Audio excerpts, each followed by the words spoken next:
the legal machinery behind Native American genocide. Hitler took notes from this chapter of U.S. history. He called the Volga River our Mississippi while planning the Holocaust. Why? Because America's indigenous removal policies became a blueprint for ethnic cleansing. Hit subscribe to Native Legends and History Stories. But first, how many lives were erased to carve a civilized nation? The early 19th century with a young United States, barely 3 decades old, already gasping for breath. Beneath the weight of its own ambition, fresh from shaking off the chains of British rule, the nation's leaders prowled the edges of their fragile republic, their eyes locked on the untamed West. But ambition alone could not stretch borders. It would take a perfect storm of desperation and greed, a storm brewing 4,000 miles away in Paris. There in a smoke-choked chamber of the Tuileries Palace, 2 Americans faced history's most mercurial gambler. Napoleon Bonaparte, Robert Livingston, the U.S. minister to France, a man whose sharp mind had negotiated New York's independence from British loyalists, stood rigid beside James Monroe, the freshly appointed special envoy, and future president. Monroe's fists clenched as Napoleon paced before a map of North America, the air thick with burnt wax and imperial desperation. The emperor's finger slashed across the parchment. Like a saber, "You want New Orleans?"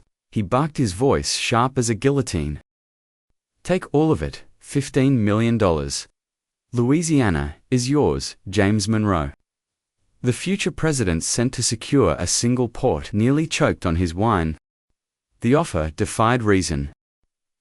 828,000 square miles for less than 4 cents an acre. To refuse would be madness. To accept a moral abyss later. In the flicker of candlelight, Monroe scrawled in his journal, "We have purchased an empire. But what demons ride with it?" Back in Washington, Thomas Jefferson framed the deal as divine providence. This land, he declared to Congress, shall nourish the tree of liberty for 1,000 generations. Newspapers from Boston to Charleston roared with headlines proclaiming the century's bargain. Yet behind closed doors, Jefferson's hands trembled as he pored over Lewis and Clark's expedition maps. The lines he drew cut through villages he could not name, across burial grounds he would never see. For France's sail was theatre. Napoleon peddled, not soil, the illusion of ownership, a European king's arrogant decree that land could be traded like playing cards. The Louisiana Territory had never been his to sell. Along the Missouri River, Osage women knelt in fields of squash and sunflowers, their children's laughter echoing in earth lodges, older than the pyramids to the south. Cattle farmers tended cornstalks that fed nations, while Mandan traders bartered buffalo hides, marked with star charts their ancestors had followed for millennia.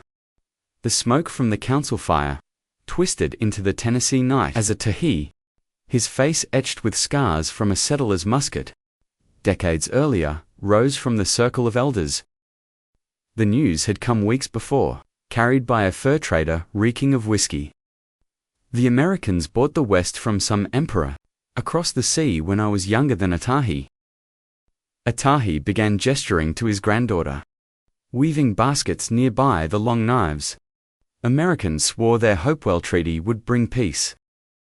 Soldiers dragged families from homes, still warm with hearth fires, herding them into stockades where dysentery and despair festered. He crushed a dried oak leaf in his palm. Now they buy the wind from pale kings. But wind cannot be tamed. It will scatter their lies like ash. The beloved woman stood slowly at the Treaty of Holston. 1791, they promised to protect us. Yet when settlers torched Chota, their soldiers watched and smoked. Her voice sharpened. These papers they worship are snakeskins shed by liars. Young Wolf, a hot-tempered warrior, slammed his tomahawk into a log. Let them bring their treaties. Our arrows will write our own. George Washington's ghost lingered over the betrayal. His 1789 vowed, "Justice and humanity shall guide our hand." now curdled in the heat of expansion. By 1803, Secretary of War, Henry Knox reduced morality to arithmetic. Writing 1 square mile of frontier soil yields more profit than a decade of treaties. Let savages barter with bullets. The numbers mocked his cynicism. $15 million lavished on a European tyrant. While not a single copper penny reached the Caddo, Osage or Mandan, 3 cents an acre, bought imperial rights. Ancestral homelands were priced at less than dust. As surveyors carved Jefferson's grids into sacred ground, a Shawnee warrior watched from a ridge. His name was Tecumseh, and his fingers tightened around a flint knife. Etched with clan symbols, they draw lines with blood now. He told his brother Tenskwatawa, soon those lines will drown in it. As the parchment bearing Napoleon's seal sailed westward, a ragtag army of squatters already hacked at the Mississippi's eastern banks. Among them was Ezekiel Cole, a bankrupt carpenter from Virginia, who scrawled to his brother, "Staked 160 acres today. Black soil so rich it stains your soul. No savages in sight, Providence shines." He did not notice the Pawnee boy crouched downstream, clutching a stone effigy of his buffalo hunting grandfather. The child's whisper carried on the wind, "Tatonka." Soon Jefferson's empire of liberty had begun its voracious crawl westward, but empires like locusts devour first and ask questions. Never before. The Louisiana Purchaser's celebratory cannons fell silent. America's leaders confronted an awkward reality. Indigenous nations still legally owned the land. France had peddled treaties, required consent, a hurdle easily cleared with whiskey, forgeries, and the oldest colonial alchemy, turning lies into law in 1804. William Henry Harrison, governor of the Indiana Territory, and a man whose smile never reached his eyes, rode into a Shawnee village near modern-day Vincennes. He brought barrels of whiskey, crates of silver brooches, and a document thicker than a war club. "Brothers," he proclaimed, spreading his arms like a benevolent preacher, "President Jefferson sends gifts he wishes, only to clarify boundaries." The Shawnee war chief, Tecumseh, absent that day, had warned his people, "When the White River rises, it drowns the cautious." His brother Tenskwatawa, a spiritual leader known as the prophet, spat into the fire, "They write words that bite like snakes. Do not touch their paper." But Harrison was patient. For 3 days his men poured liquor into carved wooden cups. On the 4th morning, as dawn bled across the Wabash River, a hungover minor chief named Black Hoof staggered forward, his eyes bloodshot. He pressed a thumbprint onto parchment, surrendering 2.5 million acres. The price, $7,000 in goods, and a promise of permanent peace. Back in Washington, Secretary of War Henry Dearborn chuckled over reports. "Savage arithmetic," he wrote to Jefferson. "One drunk Indian equals 10,000 acres." By 1817, the script had refined. In Georgia, Creek leaders who refused to cede ancestral lands awoke to find U.S. agents parading a chief named William McIntosh, a mixed-race slave owner related to the governor. Before Congress, McIntosh, who represented no clan council, signed away all Creek territory east of the Flint River for $200. When the Creek Nation protested, Agent John Crowell shrugged. "You elected him by our lights." The treaty stands McIntosh's fate. Creek law demanded death for unauthorized land sales. In 1825, warriors burned his plantation and shot him 50 times, once for each 1,000 acres betrayed. The pattern held northward. At the 1830 Treaty of Prairie du Chien, U.S. negotiators invited Ho-Chunk leaders to a feast. As children played outside, officials slid a document across the table. "Your marks here will ensure your people's safety." What they didn't mention, the safety meant expulsion from Wisconsin to Iowa. When Ho-Chunk warriors resisted, Colonel Zachary Taylor arrived with howitzers. You defy Congresses, will he thundered. Then learn its weight villages burned. Women clutching infants waded across the frozen Mississippi. Those who fell were left to sink. The Miami Nation learned the cost of refusal early. In 1790, Chief Little Turtle routed U.S. forces twice. At the battles of Harmer's Defeat and the Wabash, the worst defeats ever inflicted on the American military by indigenous fighters, but in 1794, General Mad Anthony Wayne torched Miami cornfields, poisoning wells with carcasses. Starving Little Turtle signed the Treaty of Greenville. 1795, surrendering Ohio for $20. Oh, you have guns, he told Wayne bitterly. We have only the land's bones. The Seminole met a crueler fate. When they refused to leave Florida, in 1817, Andrew Jackson invaded. At the Battle of Lake Okeechobee, U.S. troops marveled at Seminole sharpshooters, who used alligator hides as armor. But numbers told by 1842, 3,000 Seminole lay dead. Survivors were chained and marched to Arkansas swampland, a place one soldier called Hell's Armpit, where even mosquitoes die of despair. Osceola, the Seminole leader who trusted a truce flag to negotiate, died shackled in a Charleston prison. His last words, "The sun is a liar. It rises but never on our day." But paper trails require ink, not blood, as the civilized tribes packed their Bibles and deeds. America prepared its final argument, 800 miles of graves called the Trail of Tears. The 1820s South pulsed with a fever dream of white gold. Cotton balls burst across Alabama's Black Belt. A 25-million-acre swath of soil so rich, it stained plows, black planters whispered of fortunes. A man can buy his way into Congress with 100 acres here. But this soil belonged to the Creek, Choctaw and Cherokee, nations America itself had dubbed civilized. They spoke English, wore waistcoats, and sent their children to missionary schools.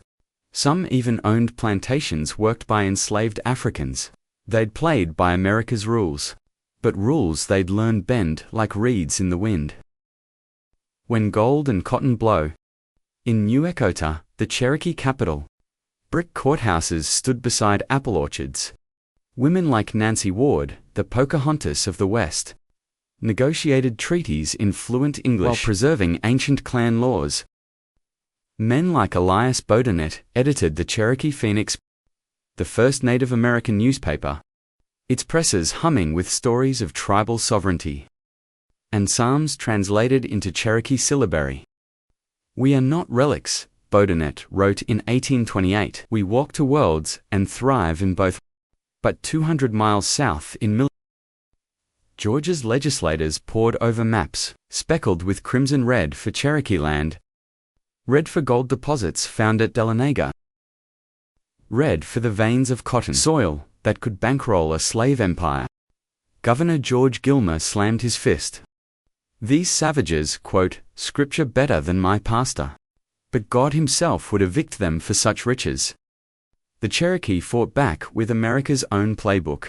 When Georgia annulled their laws in 1828, Principal Chief John Ross, a man of Scottish and Cherokee blood, with eyes as pale as his opponents, filed suit. The case reached the Supreme Court in 1832. Justice John Marshall, the man who'd sanctified the Louisiana Purchase, now stunned the nation. "The Cherokee Nation is a distinct community," he ruled, "over which Georgia has no authority." For 3 weeks, Cherokee villages rang with church bells. Farmers tilled fields, children recited the Lord's Prayer. In Cherokee and English then, Andrew Jackson's couriers rode in, bearing copies of the Washington Globe. Marshall's made his law, the president sneered in print, let him enforce it. Jackson knew what Georgia's planters craved. At Nashville taverns he'd heard men brag. 1 bale of Alabama cotton buys 10 whores. And a legislature now. As president, he delivered them the ultimate bribe, the Indian Removal Act of 1830.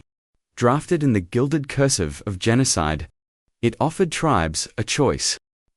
leave voluntarily for Oklahoma, or be erased.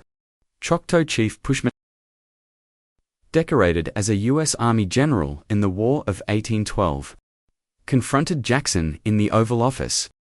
"We fought under your flag. We copied your schools. What more must we do?"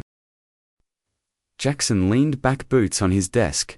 "Be white," he shrugged, "or be gone." Even collaboration proved futile. The Treaty Party Cherokee elites, like Major Ridge, who'd caved to removal, signed away 8 million acres for $5 million. As Ridge pocketed his $30,000 scut, his son John warned the people, "Will kill us for this." They did. On June 22, 1839, Cherokee assassins ambushed Ridge, stabbing him 32 times. Once for each dollar per acre the U.S. paid. His last words: "I signed their papers, but the blood is still red." Only the Seminole resisted outright. In Florida's sawgrass swamps, warriors painted their faces with indigo and ash. The panther's claw never surrenders, Osceola hissed as U.S. cannon fire shredded cypress trees. They held out for 7 years until 1837, when General Thomas Jessup invited Osceola to peace talks under a white flag, then clapped him in irons. Chained in Fort Moultrie's dungeon, the chief carved his name into the walls. Until fever took him, Jackson's victory was complete. By 1840, 46,000 Native Americans had been removed. Cotton yields doubled, slave populations tripled. And in the gutted Cherokee council halls, wind whistled through empty frames, where the U.S. treaties had once hung. But Oklahoma's Indian Territory proved no sanctuary. As the first wagons rolled west, a Cherokee mother tucked a vial of Appalachian soil into her child's blanket. It would be the only earth they'd own again. Until even that was taken.